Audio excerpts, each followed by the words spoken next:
ভাই একটা কথা বলতেই হবে যে টেকনো রিসেন্টলি কিন্তু দারুণ কাজ করছে, মানে বেশ অল্প বাজেটের মধ্যে ভালো ভালো মোবাইল লঞ্চ করছে এবং বাজেট কম হওয়া সত্ত্বেও ফোনগুলোর লুকস দারুণ থাকছে, ফোনে ফিচার্সও আমরা বেশ ভালো ভালো পাচ্ছি এবং যথেষ্টই কম দামে মোবাইলগুলো লঞ্চ করছে, মানে একদমই বাজেটের মধ্যে খুব সস্তায় কিন্তু ফোনগুলো বাজারে চলে আসছে। তো টেকনো স্পার্ক গো 2024 মোবাইলটা খুবই কম দামে লঞ্চ করেছে, মানে 6-7 হাজার টাকা বাজেটের মধ্যে মোবাইলটা লঞ্চ করেছে। কিন্তু এত কম দামে লঞ্চ করা সত্ত্বেও ফোনটাতে আমরা বড় ডিসপ্লে পাচ্ছি, বড় সাইজের ব্যাটারি থাকছে, সাইড মাউন্টেড ফিঙ্গারপ্রিন্ট সেন্সার থাকছে এবং আরও অনেক কিছু ফিচার স্পেসিফিকেশান আমরা পাচ্ছি এই মোবাইলে। তো এই ফোনে আমরা কি কি ফিচার স্পেসিফিকেশান পাচ্ছি, মোবাইলটার অ্যাকচুয়ালি দাম কত, মোবাইলটা কেমন হবে তোমাদের জন্য, সেই সমস্ত ব্যাপারে বিস্তারিত জানতে হলে ভিডিওটা শেষ পর্যন্ত দেখো, অনেক কিছু জানতে পারবে তোমরা এই মোবাইলের ব্যাপারে। তো শুরু করা যাক আজকের ভিডিও। হ্যালো ফ্রেন্ডস, আমি আনন্দ আর তোমরা দেখছো লিমিটলেস আনন্দ চ্যানেল। এখনও পর্যন্ত যারা চ্যানেলটাকে সাবস্ক্রাইব করোনি ঝটপট সাবস্ক্রাইব করে দাও।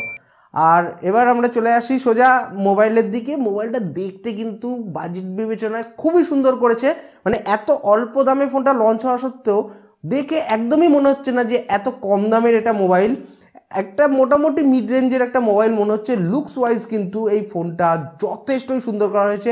পার্সোনালি আমার ফোনের লুকসটা খুবই ভালো লাগছে। তোমাদের কেমন লাগছে অবশ্যই কিন্তু আমাকে কমেন্ট করে জানিও। এই মোবাইলটা বাজারে আমরা পেয়ে যাব 3টে কালার ভেরিয়েশনের সাথে। এতে থাকছে magic screen green colour, gravity black colour এবং মিস্ট্রি হোয়াইট কালার। কোন কালার ভেরিয়েশনটা তোমাদের সবথেকে বেশি ভালো লাগছে অবশ্যই আমাকে কমেন্ট করে জানাতে ভুলো না। ব্যাটারি সেগমেন্টের দিকে যদি চলে আসি, তো এই ফোনে কিন্তু আমরা বাজেট বিবেচনায় বেশ ভালো ব্যাটারি পাচ্ছি। মানে এই ফোনে থাকছে 5000 mAh jumbo battery, regular 10 watt charging সাপোর্টের সাথে। মোবাইলে আমরা যে চার্জিং কানেক্টর পাচ্ছি সেটা USB Type-C। এছাড়াও আমরা এই ফোনে 3.5mm হেডফোন পোর্ট পাচ্ছি এবং মোবাইলের বক্সে আমরা 10 ওয়াট চার্জার ফ্রি পাচ্ছি।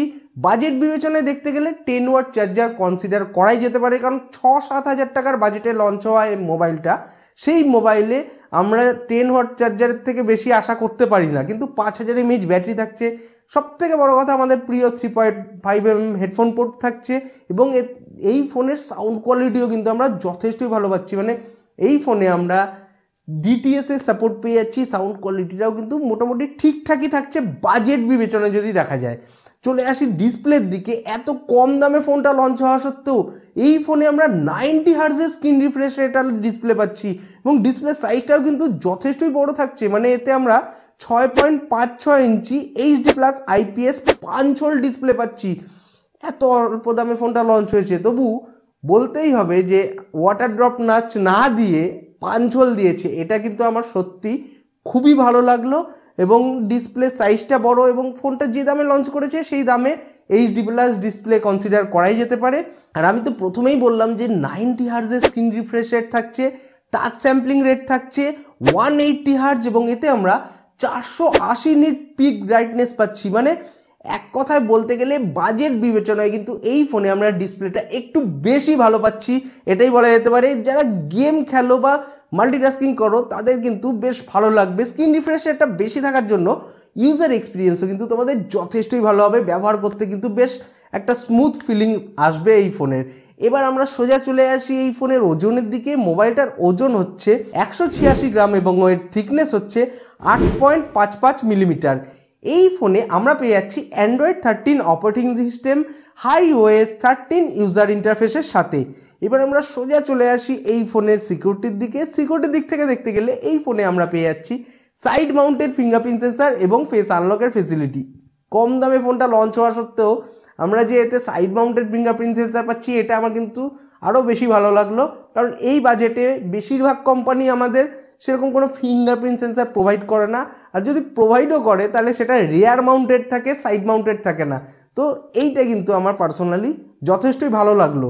তো তোমাদের কেমন লাগলো অবশ্যই আমাকে কিন্তু জানিও।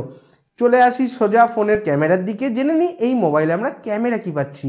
তো এই মোবাইলের রেয়ার সাইডে আমরা পেয়ে যাচ্ছি 13 মেগাপিক্সেলের ডুয়েল ক্যামেরা। প্রাইমারি যে লেন্সটা থাকছে সেটা 13 মেগাপিক্সেলের, যার অ্যাপারচার হচ্ছে f1.85। এরপরে আমরা একটা AI লেন্স পাচ্ছি এবং এই ফোনের ফ্রন্টে আমরা পেয়ে যাচ্ছি 8 মেগাপিক্সেলের সেলফি ক্যামেরা, যার অ্যাপারচার হচ্ছে f2। এই ফোনের রিয়ার ক্যামেরা এবং ফ্রন্ট ক্যামেরা দুটোর মাধ্যমেই আমরা ফুল এইচডিতে ভিডিও শ্যুট করতে পারবো 30 ফ্রেম পার সেকেন্ডে। বাজেটের দিক থেকে দেখতে গেলে মোটামুটি কাজ চালাও ক্যামেরা পেয়ে যাচ্ছি, বলবো না আহামরি বিশাল ভালো ক্যামেরা দিয়েছে, কিন্তু এই দামে এত কিছু পাচ্ছি তাতে ক্যামেরাটা বিশাল আশা করা যেতে পারে না।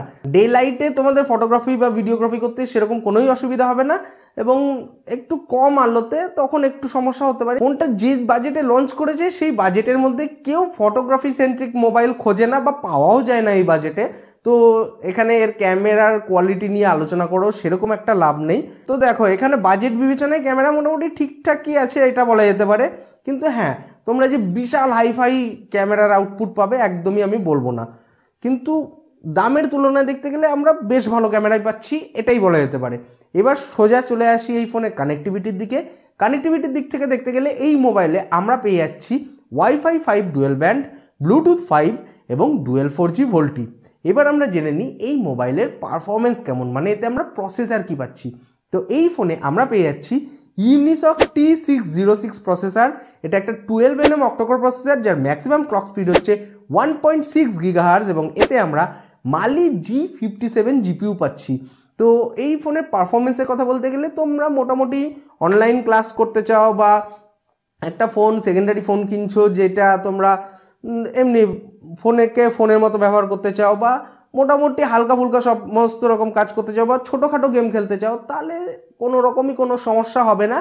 হেভি গেমিং হেভি মাল্টিটাস্কিং করতে গেলে তখন কিন্তু এই ফোনে একটু সমস্যা হবে।